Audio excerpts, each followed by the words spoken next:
La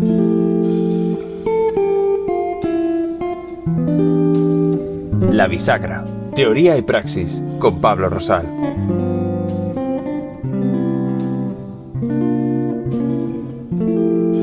Hola, aquí Pablo Rosal, acudiendo a su cita religiosa con esta bisagra, y esta vez me gustaría, como buena bisagra, continuar un movimiento que nos es dado, un movimiento que sigue, que no sabemos de dónde viene, y en este caso es una conversación que llevo teniendo con la mismísima Elvira de Luis, que conduce este espacio, que hablábamos el otro día sobre las medidas, sobre qué medidas puede hacer la cultura y el periodismo cultural para potenciar, asegurar, etcétera, etcétera.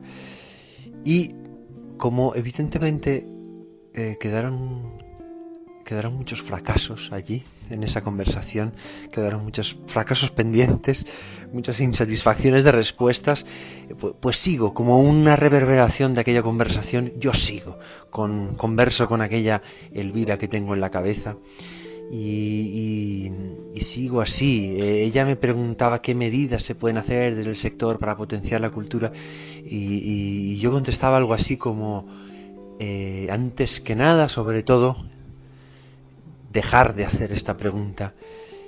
Y dejar de hacer esta pregunta porque es una pregunta que está mal enfocada. Le estamos preguntando a quien no tiene que contestar, porque precisamente el terreno del arte es el terreno de la duda, es el terreno del fracaso, es el terreno de la impotencia. Todo esto evidentemente como fuente, como florecimiento, como fuente de energía.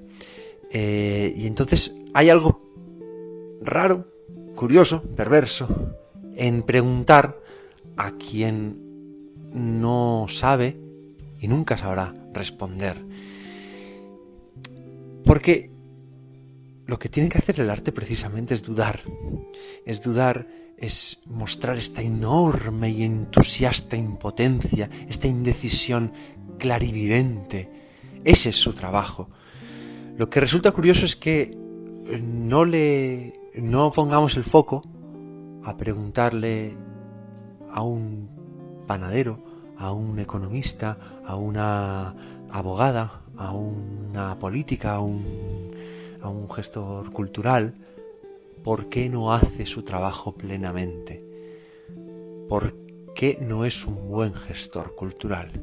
¿Por qué no es un buen periodista cultural? ¿Por qué no ejerce su trabajo como aquello que decían aquellos: el árbol siempre se da al 100%, no existe un árbol que se dé al 60%? Pues, ¿por qué el periodista cultural no es un artista? ¿Por qué el panadero no es un artista? ¿Por qué aquella abogada no es una artista y no concibe su oficio y su experiencia laboral y su vida como una labor altísima? Y eso evidentemente nos lleva a poner el foco en esto. Es decir, la pregunta no está en la decadencia del arte hoy en día y en la falta de funcionamiento o de luz, sino que falta en general falta una ambición desmedida por entender la vida. Es como si hubiéramos renunciado, en el sentido de rendido, nos hemos rendido y ya no queremos jugar a entender la vida, a ponerle a la vida grandes palabras, grandes funcionamientos, grandes ideas. Si nos hemos rendido, si hemos renunciado a ello, evidentemente nuestros trabajos únicamente responderán a la realidad práctica y a su eficacia práctica y mundana. Lo que necesitamos, y no es una respuesta a la pregunta de qué medidas necesitamos para que la cultura tenga más peso y el periodismo cultural tenga más sentido, que lo necesitamos más que nunca, por Dios, centralizar, focalizar, aunar.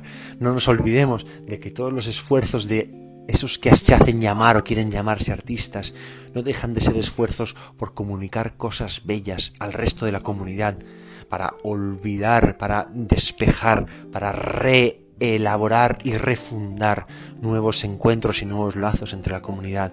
Pues no nos olvidemos de que todo este trabajo es un trabajo conjunto entre todos los seres que presumimos de nuestra conciencia. Pues este es el trabajo de los artistas, que son todos los seres vivos humanos. Y por ahí iría una continuación de una respuesta que ahora, dicho esto, continuaré fracasando. Muchas gracias.